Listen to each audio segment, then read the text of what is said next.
Pertanyaannya satu, zikir apa yang dikerjakan oleh Nabi? Kan antara subuh, ba'da subuh sampai ke syuruh kan zikir. Zikirnya apa yang dikerjakan? Apakah kalimat thayyibah ataukah yang lain? Kita bahas. Yang kedua, selesai sholat kemudian duduk. Apakah duduknya di tempat dia sholat? Atau boleh pindah ke tempat lain? Yang penting di area masjid. Ya, misal antum sholat di posisi yang sebelah kanan di sana. Tiba-tiba setelah itu nggak ada mushaf, pengen baca Quran, mushafnya di sana. Apakah boleh pindah ke sana? Atau kalau pindah gugur ininya? Awas, hati-hati dilihat. Mau pindah, aduh takut gak dapat haji. Mau pindah, aduh takut umrah. Di situ aja gitu kan. Pas tiba-tiba ada cleaning service, Pak, maaf Pak, sebentar geser dulu. Maaf ya, haji dan umrah. Nah, kita lihat tuh seperti apa memahaminya. Karena ada yang menafsirkan nggak boleh pindah di situ, gitu. Ya, nanti kita lihat apakah benar harus di situ saja atau boleh berpindah. Kalau boleh berpindah, apa dalilnya? Kalau memahami di situ saja, bagaimana keadaannya? Paham? Jadi ini satu, dua, dan kasus yang terakhir, Ustadz bagaimana kalau keluar masjid untuk kebutuhan hajat yang darurat? Pengen ke toilet kan? Ya, memang nggak di rumah, di masjid ada toilet. Begitu mau keluar, ke toilet dulu. Ingat haji dan umrah, haji dan umrah. Dia tahan-tahan, kan? Ya syuruknya dapat, sakitnya juga dapat, gitu kan? Nah itu seperti itu bagaimana kemudian solusi hukumnya. Nah kita bahas pelan-pelan. Di dalam Al-Quran disebutkan beberapa aktivitas yang mampu mendekatkan dan mengingatkan kita dengan Allah, dan langsung disebut dengan zikir. Dan ini pun dipraktekkan oleh Nabi sallallahu alaihi wasallam. Contoh, yang pertama ditemukan di Quran surah keempat ayat 103, paling kanan pertengahan.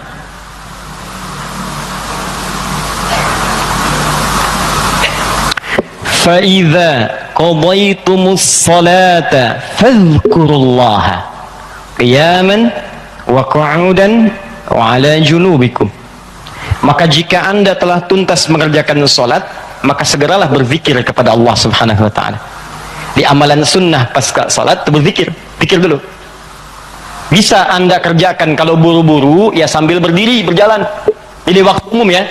Misalnya ini anda sudah sholat zuhur nih, harus ke kantor, ya dikejar-kejar langsung berangkat lagi.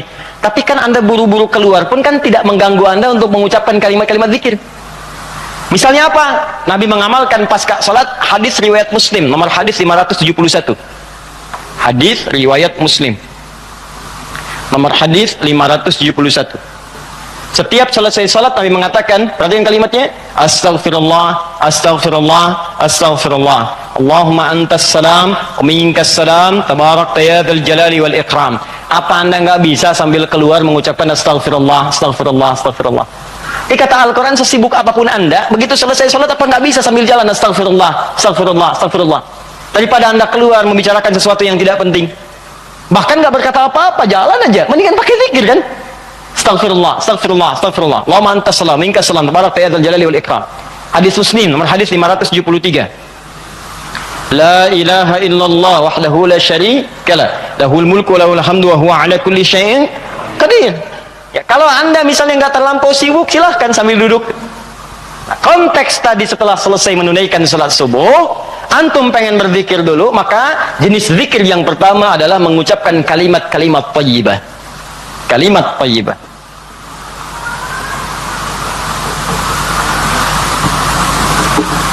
Bisa sifatnya istighfar. Ini dalilnya. Ya. Astaghfirullah, astaghfirullah, astaghfirullah. Ini yang paling singkat. Mau yang agak panjang, Astaghfirullahaladzim, alladzi la ilaha illa huwal hayyul qayyum wa natubu ilaihi. Silakan. Ya, kalau mau yang paling singkat, astaghfirullah, astaghfirullah, astaghfirullah. Sambungkan Allahumma antas salam, minkas salam, tabarakta ya dzal jalali wal ikram. Tambah lagi dengan kalimat-kalimat tauhid. La ilaha illallah lahu la syarika mulku wa lahul hamdu wa huwa ala kulli syai'in qadir. Kalau mau ditambahkan yang lebih lengkap ada la ilaha illallah lahu la syarika lah, lahul mulku wa lahul hamdu yuhyi wa yumiitu wa huwa ala kulli syai'in qadir. Singkatnya kalimat tauhid. Nah, ini masuk dalam kategori kalimat thayyibah. Ini dalilnya yang ini. Hadis Muslim wal hadis 573. Diboleh selesai menunaikan salat subuh, salam ke kanan dan ke kiri, antum mulai berzikir dengan kalimat thayyibah, astaghfirullahaladzim, astaghfirullahaladzim, atau kalau mau singkat astaghfirullah, astaghfirullah, astaghfirullah, kan? Baik, teman-teman, ingat baik-baik ya. Karena zikir itu definisinya segala aktivitas yang membuat kita dekat dan ingat kepada Allah. Jadi ketika mengucapkan kalimat ini bukan sekedar diucapkan di lisan. Kalau cuma diucapkan, jangankan antum, anak-anak antum yang 5 tahun, 4 tahun belum balik pun bisa. Apa bedanya bacaan antum dengan bacaan mereka? Sambil ingat Allah, sambil diingat. Astagfirullah. Apa artinya astagfirullah? Ya Allah, ampuni saya minta ampun. Ada dosa yang dilakukan, dosanya disebut dengan zambun.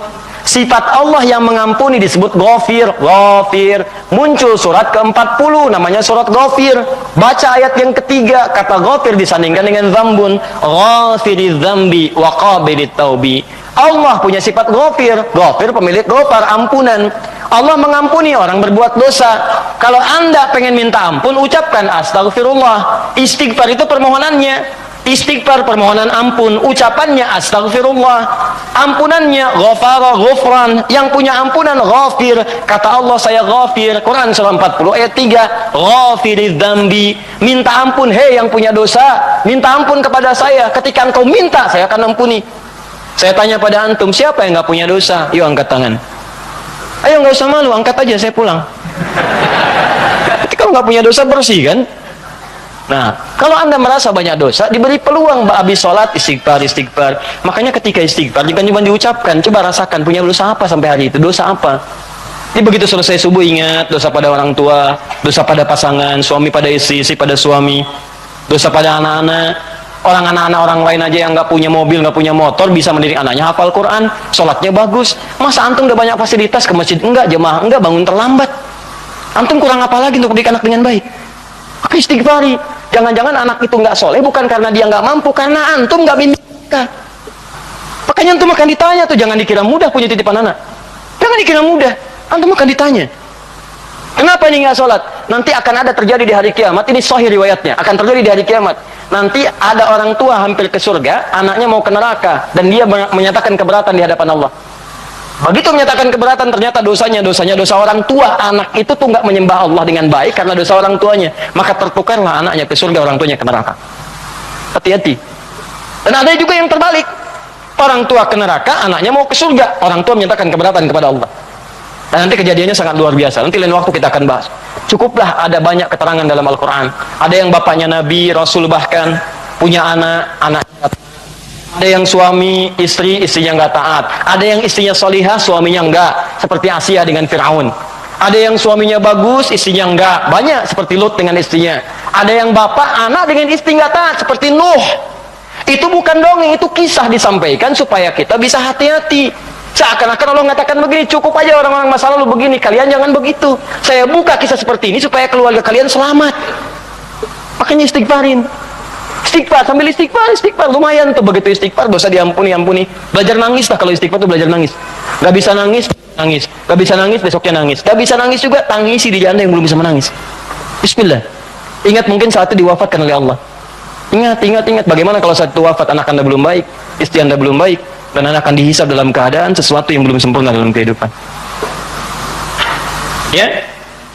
Kemudian juga zikir bisa jadi juga bacaan Al-Quran.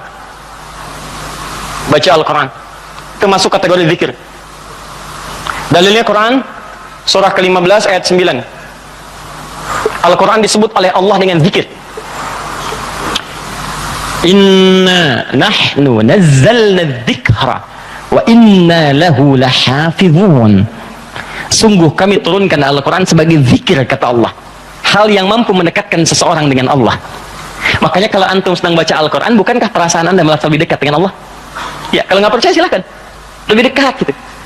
Nah, kalau sudah semakin dekat hubungannya dengan Allah, jangankan baca, dibacain aja punya getaran dalam jiwanya. Ya, buka Quran surah ke-8 misalnya, ya, Al-Anfal ayat kedua. Kata Allah, innamal mu'minuna alladzina idza dzukirallah, zikir. Idza dzukirallahu wajilat qulubuhum. Orang-orang yang imannya bagus itu baru dengar nama Allah disebut getaran dalam jiwanya. Makanya kalau pengen ngecek iman, sedang dekat tidak dengan Allah, gampang. Setiap hari Allah perdengarkan namanya 5 kali dalam sehari. Ketika namanya disebutkan itu, antum ada nggak getaran dalam jiwanya? 5 kali dalam sehari. Subuh, zuhur, asar, maghrib, isya. Allahu Akbar, Allahu Akbar. Bukankah nama Allah? Jika antum sedang dengar suara adzan, itu nama Allah diperdengarkan. Ada getaran nggak di hatinya? Yang imannya hebat itu belum diperdengarkan dia udah siap-siap. Sebenarnya adzan zuhurnya itu jam 12:08. Kok bisa jam 11 udah siap-siap, padang mandi dulu, wudu dengan sempurna, berangkat ke masjid? Itu tanda aja imannya luar biasa. Ada orang yang saat dipanggil baru ingat, Allahu Akbar, Allahu Akbar. Ya Allah, sudah masuk zuhur, siap-siap. Itu imannya standar. Standar. Itu yang biasa. Begitu dipanggil ingat. Ada orang yang sama, Allahu Akbar, Allahu Akbar. Ya Allah, sudah adzan, baru adzan, belum qomat. Itu iman bermasalah. Imannya lemah bermasalah. Karena itu, hubungan yang dekat dengan Allah, langsung ingat Allah disebut dengan zikir. Karena itu kata Allah, saya turun Al-Quran. Di antara fungsinya untuk zikir. Jadi kalau anda ba'da salat subuh misalnya sudah astagfirullah, astagfirullah, astagfirullah, istighfar, syuruk belum muncul, ambil mushaf, ya baca. Saya pengennya istighfar aja Ustaz, astagfirullah, syuruknya belum tiba juga, astagfirullah, belum syuruk juga, ada astagfirullah, ya. Iya. Ambil mushaf baca, pahala lebih banyak. Setiap hurufnya 10 kebaikan, ya 10 kebaikan. Ramadan nanti tambah jadi 100, setiap hurufnya 100. Makanya saya sarankan dari sekarang bikin kurikulum. Nanti bulan depan saat masuk Sya'ban, saya akan terangkan kurikulum Nabi saat di bulan Ramadan. Nanti yang bisa dikerjakan saat Ramadan apa saja. Kelemahan orang Islam sekarang, begitu masuk Ramadan, dia tidak punya rencana kegiatan Ramadan. Akhirnya ketika masuk Ramadan, itu asal saja mau baca-baca. Ya tidak, mau taraweh-taraweh, mau enggak-enggak. Awal-awal Ramadan semangat semua, penuh. Lihat pertengahan kemajuan, maju usapnya, maju, hilang. Teruskan. 3. Kalau Ustadz saya tuh misalnya mushaf nggak ada, boleh nggak saya misalnya dari hafalan? Boleh.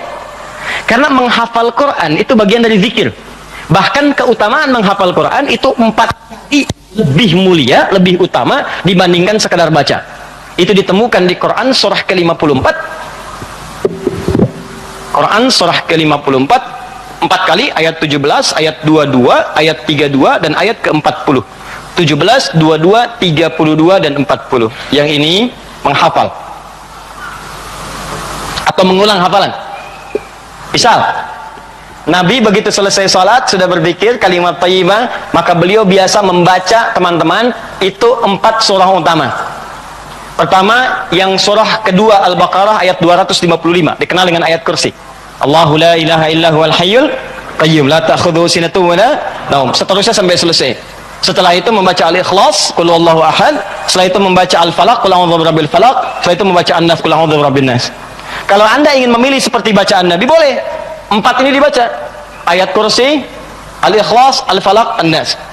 Kalau anda ingin mengulang-ulang hafalan anda juz amma misalnya, boleh baca misalnya amma yatasaalun an-naba. Atau saya mulai dari ad-duha, boleh wad-duha wal laili idza saja, terus baca sambil menunggu syuruk, sambil mengulang-ulang hafalan. Sah. Zikir. Teruskan, ada juga bentuknya doa. Doa bagian dari zikir. Doa. Dari mana taunya Ustaz? Quran surah ke-7 ayat 205. Praktek nabinya bagaimana Ustaz? Hadis riwayat Ibnu Majah, nomor hadis 925. Di saat anda berdoa, itu anda sedang berzikir. Ya, makanya kan ketika anda berdoa, anda merasa lebih dekat dengan Allah kan? Ya, merasa nyambung gitu. Ya, perhatikan kalimatnya. Ketika anda berdoa disebutnya zikir. Wadhkur rabbaka darru'an wa khifatan wa dunal jahri minal qawli. Kata Allah, kalau anda sedang punya masalah, ada persoalan, jangan mengeluh.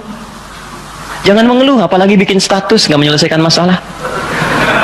Gak masalah bikin status. Dia tidak seperti yang aku kira. Selesai juga enggak. Terus nungguin komentar, itu paling kasihan tuh, nungguin gitu. Aduh, kasihan belum ada yang komen. Ya, udah 2 jam baru muncul. Kenapa Jeng? Gitu kan? Baru dijawab. Iya, gelisah hati ini. Muncul lagi komen yang lain. Duh, nggak nyangka ya, nyangka.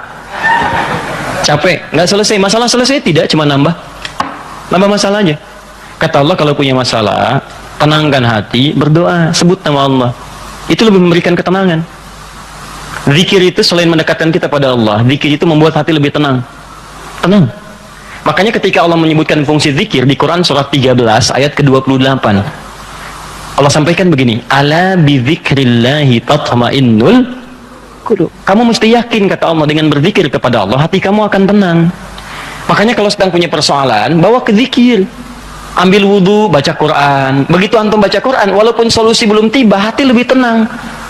Dan lebih objektif. Kalau orang tenang itu dapetin solusinya gampang gitu, tenang. Solusi mudah dicari.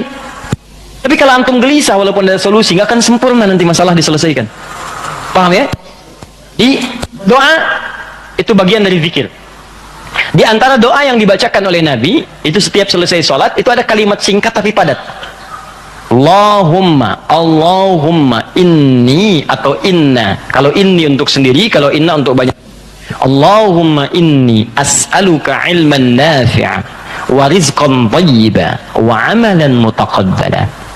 Ya Allah, hamba mohon kepadamu, anugerahkan hamba pengetahuan yang bermanfaat. Pengetahuan yang bermanfaat itu pengetahuan yang bisa meningkatkan wawasan dan menguatkan iman. Itu rumusnya di Quran surah 58 ayat ke-11. Jadi kalau teman-teman ngaji dengan siapapun, ustadz manapun, di tempat manapun, ukurannya dua. Wawasannya bertambah enggak? Awas hati-hati, kalau ngaji tapi wawasan nggak bertambah, itu ada sesuatu yang salah di pengajian nih. Ngaji cuman ketawa aja gitu kan? Ya, tapi nggak jelas dapatnya apa. Yang paling aneh ngaji, yang dicari-cari jin, ya kan? Atau apa, itu paling aneh itu. Apa yang didapatkan? Terus nambah hari ini sholat, ngaji ke pengajian sholat, dapat tambahan wawasan. Oh begini cara takbir yang baik, bisa sejajar dengan bahu, bisa sejajar dengan daun telinga, ya kakinya terbuka selebar bahu, badannya tegap. Jadi begitu antum praktekan, punya tambahan wawasan, kepake dalam ibadah. Oh begini cara sujud yang sempurna, ajari. Itulah yang disebut dengan teman-teman iman yang baik, ilmu yang baik. Yang kedua, imannya meningkat, lebih dekat dengan Allah. Jadi kalau antum ngaji dimanapun, diantara cirinya wawasannya luas, tapi keimanan pun bertambah. Karena ada orang yang belajar Islam pak, cuman keimanannya makin berkurang. Itu yang paling aneh tuh orang-orang liberal. Belajar Islam ke Eropa, belajar Islam ke Amerika, pulang-pulang konslet. Betul ya, semua agama sama, menuju Tuhan yang sama, cuman caranya beda-beda. Ente ini aneh, belajar Islam pada orang yang bukan Islam.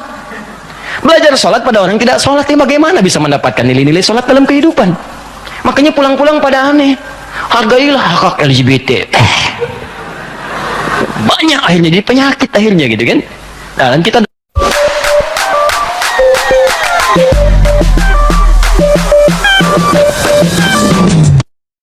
kita doakan dengan baik, arahkan pada yang baik. Jadi kalau ada yang kurang-kurang tuh kita doakan.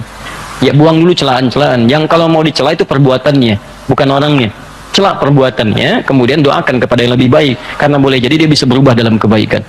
Paham sampai sini? Jadi demikian teman-teman sekalian. Ya, doa isi. Kemudian di situ awas hati-hati ya, dua ya cirinya ya. Satu, imannya menguat, kedua wawasan bertambah. Termasuk pengajian saya ini ya, kalau saya mengajar dimanapun, tidak membuat Anda lebih dekat dengan Allah, tolong tinggalkan saya. Anda cari guru lain. Cari guru lain, cari yang baik-baik. Yang membuat Anda lebih dekat dengan Allah.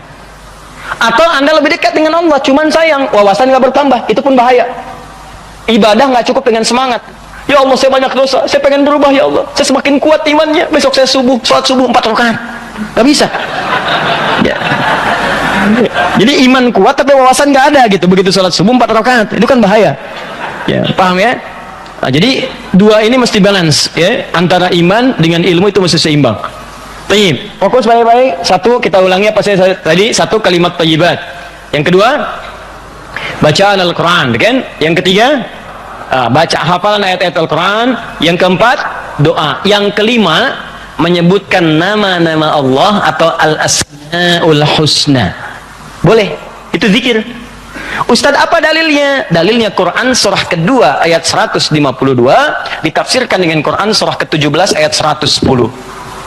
Quran surah kedua ayat 152 paling kanan sebelah bawah ditafsir dengan Quran surah 17 ayat 110 paling kanan di pertengahan. Ini bagian terakhir. Quran surah kedua ayat 152 Allah minta fadhkuruni, kata Allah, zikir, sebut aku, sebut aku, sebut aku, sebut nama Allah. Orang-orang yang sering menyebut Allah maka akan disebut-sebut namanya oleh Allah. Indah ya. Antum aja nama disebut-sebut di TV, senangnya luar biasa kan? Wah, Pak Asep adalah jamaah subuh yang sangat luar biasa. Datang ke Masjid Nurul Bahri, jam 3 sudah di masjid, masuk tayangan Anda. Tapi memang disayangkan, jam 3 sudah adzan Pak Asep, ya kan? Tapi kan antum enak, ya disebutkan di TV tersanjung, ya disebutkan di komplek tersanjung. Kenapa antum tidak merasa tersanjung ketika nama antum disebut-sebut oleh Allah Subhanahu wa taala? Kata Allah, "Fadhkuruni adzkurkum." Sebut namaku. Ketika engkau menyebutku, aku akan sebut-sebut namamu. Maka ada hamba-hamba Allah yang disebut oleh Allah, si fulan, si fulan, si fulan, si fulan. Ya, di antara yang disebut itu ada 2. Siapa? Orang-orang yang sering menyebut nama Allah, khususnya terkait dengan nama-namanya yang mulia. Dari mana taunya? Tafsirkan dengan Quran surat 17 ayat 110. Perhatikan kalimatnya. Kata Allah, "Qulidullaha." Panggil aku Allah. Sebut. Minta. Ada masalah, ada doa, ada masalah, ada solusi, pengen nyebut Allah, sedang punya persoalan, sebut. Kata Allah, panggil namaku Allah. Awilur Rahman atau Ar-Rahman. Ini paling singkat kalau Anda sedang ada masalah, pengen solusi, atau pengen menyebut nama Allah, sebut ya Allah, ya Allah, ya Rahman. Tapi Allah tawarkan begini, ayyamma tad'u falahul asma'ul husna. Ketika engkau ingin memanggilku, menyebutku, aku punya nama-nama terbaik yang sangat sesuai dengan kebutuhan kalian. Ya, teman-teman bisa sebutkan, misal Anda di pagi itu berharap rezeki pengen ditambah oleh Allah, sebut ya Allah ya Razzaq, ya Allah ya Razzaq, ya Allah ya Razzaq, ya Allah ya Razzaq. Allahumma zid fir rizqi, Allahumma rzuqni rizqan thayyiban halala. Ya Allah ya Razzaq, ya Allah pemilik rezeki, zidni fir rizqi, ya Allah tambahkan rezeki saya. Allahumma rzuqni rizqan halalan thayyiban, berikan rezeki kepada saya yang halal dan yang terbaik yang mampu saya dapatkan. Anda sedang punya persoalan, sebut namanya ya Allah ya Al-Fattah, ya Al-Fattah, ya Al-Fattah, iftah li kullil khair. Ya Allah ya Al-Fattah yang pemilik segala solusi, bukakan kepadaku solusi terbaik dari setiap persoalan yang aku alami sampai dengan saat ini. Anda ada yang ganggu di pekerjaan, ada yang sedang usil iseng, sebut ya Allah ya Jabbar, ya Jabbar, ya Jabbar, ya Malik. Ya Malik, ya Rabb, ya Malik, Allahumma ya Jabbar. Ya Allah yang Maha Pelindung, Raja dari segala raja, lindungi aku dari tangan-tangan orang-orang yang jahil.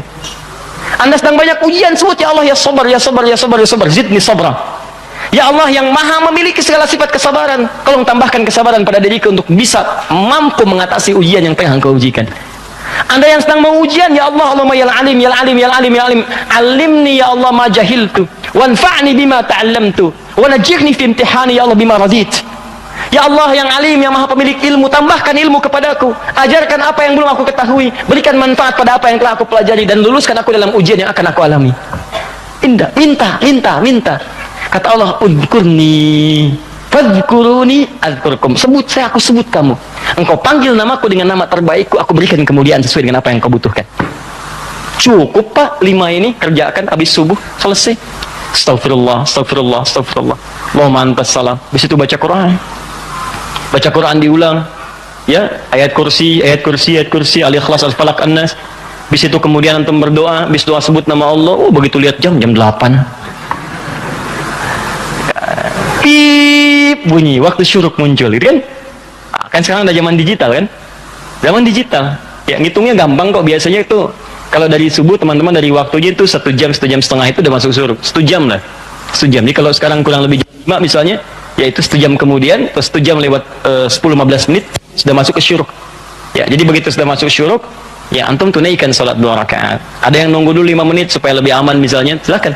Gak ada masalah, tunggu 5 menit selesai, tunaikan salat 2 rakaat. Begitu salat sujud lamain. Ya Allah, dekatkan aku kepadamu. Ya Allah, jadikan aku terhubung dengan ridhamu. Ya Allah, berikan aku kemuliaan-kemuliaan, sekalipun belum haji, berikan pahala haji dan umrah kepadaku. Masya Allah. Ya, begitu antum selesai, salam, dapat senilai haji dan umrah. Luar biasa.